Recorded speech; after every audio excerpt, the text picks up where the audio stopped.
Uwi na kami. Bye-bye, Baguio. Baguio City. Pauwi na po kami mga kababayan. Para makabalik na muna ng Maynila. Yan, kasi may kausap pa po tayo. Pababa na po kami. O, tingnan niyo yung paligid. Napakaganda, napakalinis. O, di ba? Yung sasakyan namin po, nirintahan lang namin ito. Yung aming Innova kasi hindi namin dinala. Nag-aeroplano kami kasi may problema. Yun. Problema ang kalsada sa Bicol. Tapos malayo. Hirap. Di ba? May mga jeepneys din pala rito. Ang lalaki po. Talagang specially built para umakyat ng bundok. O di ba? O. Napakalalaki po. O. Mga Isuzu, yan o, Isuzu jeepneys. Ang lalaki ng makina, siguro truck, home sweet home. Ayan, kita ninyo makahoy po rito. Bawal kasi rito po ang Starwood Hotel, magputol ng kahoy. Maigpit dito po sa Benguet, sa Baguio City. Ayan, The Peak Hotel yata yun po. So, makikita ninyo po mga kababayan sa paligid, hindi naman matraffic, kaya medyo mabilis-bilis din yung aming takbo. Nasa 40 to 60 kilometers per hour. Kikita ninyo po sa paligid, yung kalangitan po, may mga ulap. Yung ulap po, ka-level ng kalsada. Yan, mataas kasi po yung Benguet, kaya malamig dito po sa Baguio City because of that. Yan, laging maulap ngayon dito. Yan.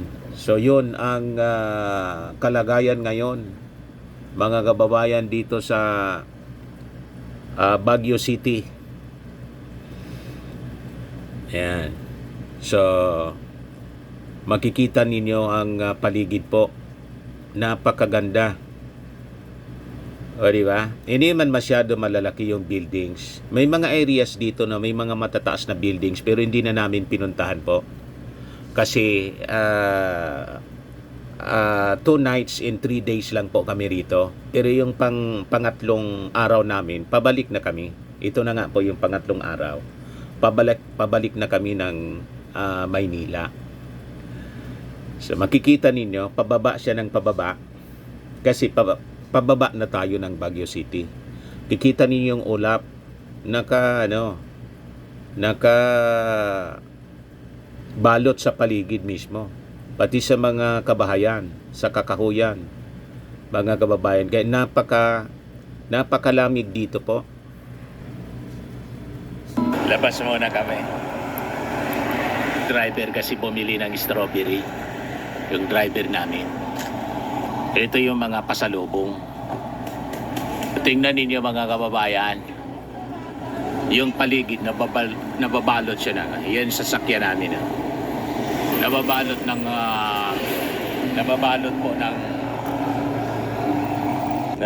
po ng ulap yung paligid. O, di ba? Napakaganda dito sa Baguio. Malamig palagi. Mga kababayan, kahit minsan maaraw, pero malamig pa rin. Napaka-fresh yung mga fruits dito. Gulay at mga fruits. Yan si Mrs. at yung anak ko. Kasama namin dito yung anak kong bunso. Kasi pinasyal-pasyal namin. Bakasyon kami dito for 2 days sa Baguio City. Diba? Napakasaya mga kababayan ng aming travel dito. Very memorable. Ito po yung Municipality of Toba, Benguet. Yan. Dito yung mga pasalubong. Maraming pasalubong dito. Hindi kami dumaan ng road po kasi sabi ng driver namin dito, maraming landslide doon. May alternate naman. Dito yung alternate. Walang landslide dito. Municipality of Toba.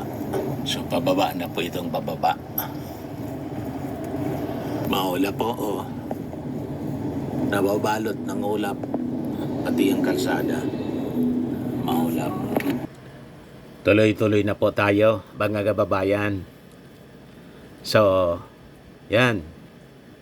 Medyo mabilis-bilis na yung takbo namin. Sa ngayon, mga 50 to 60 kilometers. Paliko-liko kasi siya, siyempre. Yan, ang lalaking mga trucks, pakyat, mga kababayan.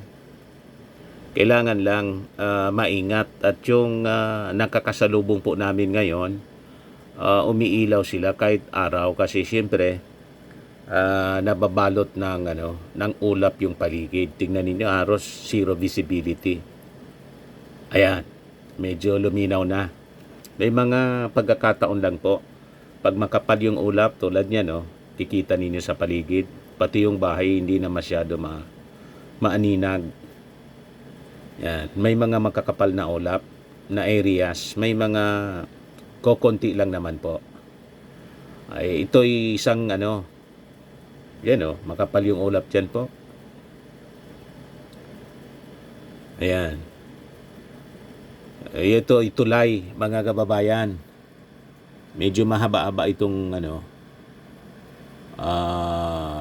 tulay na tinatahak po namin. Pero pag nagdonat po kami sa patag, yung speed namin po, tunnel ito, vertical clearance. Yan. Medyo madilim dito po. Hindi makita yung paligid kasi napakapal yung ulap na nakakabalot po. Pag dating namin doon sa La Union na po, yung speed ng aming sasakyan, yung papunta pa lang kami dito, nasa 100 to 120 kilometers po per hour. Talagang buwelo kasi at napakalawak ng kalsada. 4 lanes both sides. Yan. So, makikita ninyo, mga kababayan, ang paligid. Talagang feel na feel yung lamig dito. Mas malamig sa labas, mga kababayan, dito. Kahit yung hotel namin, na yung lodge, Forest Lodge, mga kababayan na amin pong tinirhan, walang aircon po doon, mga kababayan. Electric fan lang, ceiling fan. Kasi malamig na sa loob. Fireplace mayroon. Baliktad, mas malamig sa labas kaysa sa loob. Kaya hindi uso ang aircon dito sa Baguio City, mga kababayan. So, yan muna po yung ating short video ngayon. Bye-bye, Baguio City. Maraming salamat sa magandang experience namin. Merry Christmas po. See you, Manila. 4 hours lang naman po galing dito ang biyahe. Baguio to Manila, 4 hours more or less, ganon, with top speed na 120 kilometers per hour sa highway.